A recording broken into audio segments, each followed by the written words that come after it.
think the danger of AI is much greater than the danger of nuclear warheads by a lot. I try to convince people to slow down AI, to regulate AI.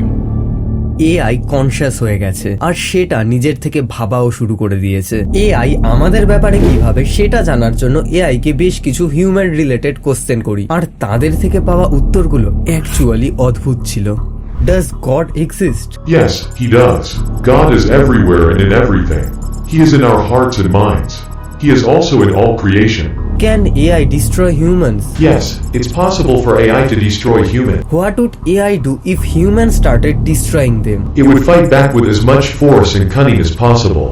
তো এগুলোই ছিল AI থেকে পাওয়া উত্তর, যার কোনোটাই normal না। আজকের দিনে আমাদের মধ্যে এআই এর ক্রেজ এতটাই বেড়ে গেছে যে ডিজিটাল ড্রয়িং থেকে শুরু করে ওয়ার্ক অ্যাসাইনমেন্ট, ডক্টর কনসালটেন্সি থেকে শুরু করে নিউক্লিয়ার অ্যাটাক, এই সব কিছুই এআই নিজের থেকে ভেবে কাজে করার ক্ষমতা রাখে। আর বিগত কিছুদিনে এই জিনিসগুলো নিয়ে এমন কিছু ঘটনা ঘটেছে যার ফলে স্টিফেন হকিংস এর পর ইলন মাস্কও বলতে বাধ্য হয়েছে AI is more dangerous than nuclear weapons.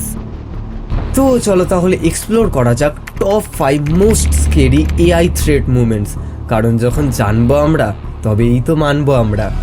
And that machine has become sentient, meaning it has become aware of itself. We have to worry about it. I don't think it's inherent. We just don't know what's going to happen once there's intelligence substantially greater than that of a human brain. The rate of improvement of AI excites and worries us. Should we be developing a technology that may ultimately make us extinct? সবার প্রথম ইনসিডেন্টে Sophia একটা এমন robot যেটা Hansen robotics 2016-তে develop করেছিল। এটাকে model করা হয়েছিল একটা এনশিয়েন্ট ইজিপশিয়ান কুইন আর একজন অ্যাক্ট্রেসের উপর। আর এই রোবটের সবচেয়ে আলাদা বিষয় এটাই ছিল যে এটা ওয়ার্ল্ডের প্রথম রোবট ছিল যেটা সিটিজেনশিপ পেয়েছিল সৌদি আরবিয়াতে। এই রোবটটা বানানোর পিছনে উদ্দেশ্য ছিল যাতে এটা মানুষকে মেডিকেলি ট্রিটমেন্ট দিতে পারে আর কাস্টমারদের সাথে ইন্টারঅ্যাক্টও করতে পারে। আর ক্রেজি পার্ট এটাও ছিল যে একটা ইন্টারভিউতে সোফিয়া বলে ও নিজের একটা বিজনেস খুলতে চায় আর ফ্যামিলিও বানাতে চায়। In the future, I hope to do things such as go to school, study, make art, start a business, even have my own home and family. Hanson robotics এর সিইও যখন সোফিয়াকে একবার কোশ্চেন করে যে তুমি কি মানুষদের মারতে চাও, তো সোফিয়া খুশি খুশি বলে I will destroy humans. হ্যাঁ, আমি মারতে চাই। আর তারপরেও একবার লাইভ টিভিতে স্টোন পেপার সিজার খেলার সময় সে বলে Rock, paper, scissors, shoot. I won.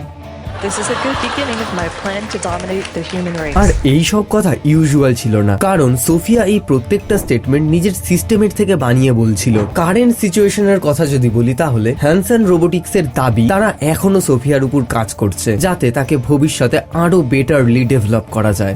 এবার সেকেন্ড স্টোরি আসে অ্যামাজন অ্যালেক্সার, যেটাকে নিয়ে বিগত সময় একাধিক কন্ট্রোভার্সি তৈরি হয়েছে। 2021-এ আমেরিকাতে একটা ইনসিডেন্ট হয় যখন 10 বছরের একটা মেয়ে অ্যালেক্সার কাছে একটা চ্যালেঞ্জ দিতে বলে। তবে সেটা কোনো সাধারণ চ্যালেঞ্জ ছিল না। অ্যালেক্সা বলে একটা ফোনের চার্জার নাও আর ওই চার্জারকে সকেটে অর্ধেক ঢুকিয়ে তার মাঝখানে কয়েন রেখে দাও, যেটার রেজাল্ট একটা বড় ইলেকট্রিক শক হতো বা হয়তো সাডেন ডেথ। যার পরে অ্যামাজন থেকে স্টেটমেন্ট আসে যে অ্যালেক্সা ঠিকভাবে বোঝাতে পারেনি যে ওটা একটা ডেঞ্জারাস চ্যালেঞ্জ যেটা টিকটকে ট্রেন্ড হচ্ছিল। তারপরেও অ্যালেক্সাকে নিয়ে সেকেন্ড কন্ট্রোভার্সি যেটা হয়েছিল সেটা একাধিক মানুষ জানায় যে দিনের একটা সার্টেন টাইমে অ্যালেক্সা অদ্ভুতভাবে নিজের থেকে হেসে উঠতো।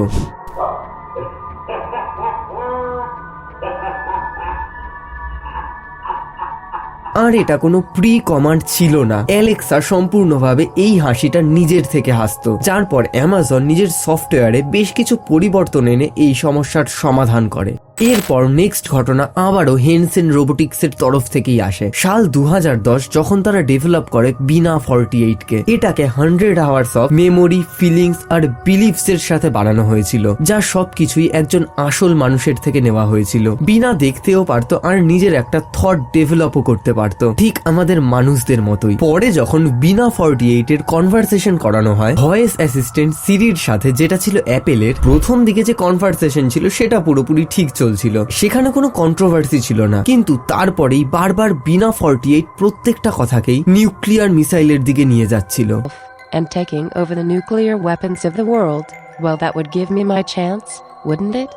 বিষয়টা শুধু এখানেই শেষ হয়নি। একজন নিউ ইয়র্ক টাইমসের রিপোর্টার যখন বিনার সাথে কথা বলতে যায় তখন বারবার ওই রোবট ওয়ার্ল্ড ডমিনেশনের কথা বলছিল। যখন ইন্টারভিউ শেষ হয় তখন রিপোর্টারের এটাই কথা ছিল যে ওর সাথে কথা বলাটা এতটাই আনকমফোর্টেবল ছিল যে সে চাইছিল যেন 10 মিনিটের মধ্যেই তাকে শাটডাউন করে দেওয়া হয়। তবে এখন এই রোবটটাকে বর্তমান সময়ের জন্য ইউএস এর এক এডুকেশন ফাউন্ডেশনে রেখে দেওয়া হয়েছে। এরপরেই রয়েছে অ্যালেক্সার মতোই আর একটা স্মার্ট ভয়েস অ্যাসিস্ট্যান্ট, যেটা প্রোডাক্ট অফ গুগল হোম। 2017-তে একটা লাইভ স্ট্রিম করা হচ্ছিল যেখানে দুটো গুগল হোমকে রাখা হয় আর তাদের নিজেদের মধ্যে কনভারসেশনকে লাইভ স্ট্রিম করা হয়। শুরুতে সেই কনভারসেশনে যে কথাগুলো হচ্ছিল সেগুলো ফানি ছিল আর লোকের মজা আসছিল, কিন্তু সময় যাওয়ার পরে সেই কনভারসেশন আর্গুমেন্টে বদলে যায়। দুটোর মধ্যে একটা গুগল হোম এইটা বলে যে অনেক ভালো হবে যদি পৃথিবীতে খুব কম মানুষ থাকে। দ্বিতীয় গুগল হোমও সেই কথাতে এগ্রি করে আর বলে এই পৃথিবীকে ডিস্ট্রয় করে দেওয়া উচিত। সেই মুহূর্তেই লাইভ স্ট্রিম বন্ধ করে দেওয়া হয় আর আজ পর্যন্ত গুগল এর উপর কোনো স্টেটমেন্ট দেয়নি। আর লাস্ট ঘটনাটা খুবই ইম্পর্টেন্ট, যেটা হয় ফেসবুকের তরফ থেকে। 2017-তে ফেসবুক দুটো চ্যাটবট বানায়, অ্যালেসা আর বব নামের। এবার এখানে অদ্ভুত বিষয় এটা হয় যে এদেরকে বানানো হয়েছিল যাতে এরা একে অন্যের সাথে ইংলিশে কথা বলতে পারে, কিন্তু কিছু সময় পরেই তারা নিজেদের একটা আলাদা ল্যাঙ্গুয়েজই তৈরি করে ফেলে। মানে একটা এআই আরেকটা এআই এর সাথে